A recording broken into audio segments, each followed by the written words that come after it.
Prime Minister Scott Morrison says the sight of refugee footballer Hakeem al-Araibi arriving at a Bangkok court in leg shackles would have upset many Australians who feel, very strongly, he should be freed. Mr. al-Araibi has been granted refugee status in Australia but faces extradition to Bahrain for allegedly vandalising a police station there in 2012. He was arrested in Thailand on November 27 while on holiday and on Monday was shown arriving at court in leg restraints, shouting, "Don't send me to Bahrain," but images of the Australian refugee being led into court were blurred by Thai media so the shackles can't be seen.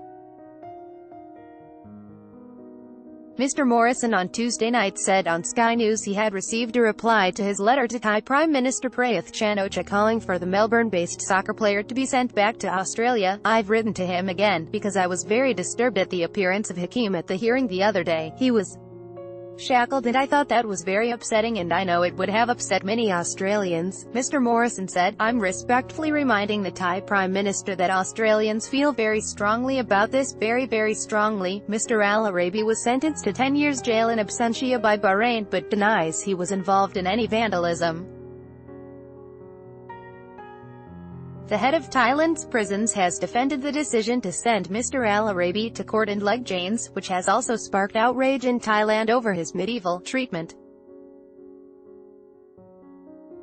Corrections Department Director General Police Colonel Narat Sawatanaon rejected media reports al-Araibi had been wearing shackles. He said he was instead placed in leg restraints, which could be locked and unlocked. He said according to the Corrections Act, any inmate leaving prison in the custody of a corrections officer had to be restrained with an appropriate fetter. Because this particular inmate has generated a lot of public interest and his case is related to international relations, the officer decided that he should use this type of restraint, Narat said in a statement. "It is our duty to transport prisoners to prevent them from fleeing." Photos and video of Mr. al-Araibi in chains and prison garb dominated local media discussion panels about the image Thailand was sending to the world. Thai media are prohibited under ethical standards laid down by the Self-Regulating Media Council from showing images of prisoners in restraints. "I think this is causing an outrage because a lot of international media are on this story in Thai. People don't want to see Thailand treating prisoners like this," a senior Thai journalist said. "According to what I've seen on Facebook, they're saying this is such a medieval act and they shouldn't be treating him like this.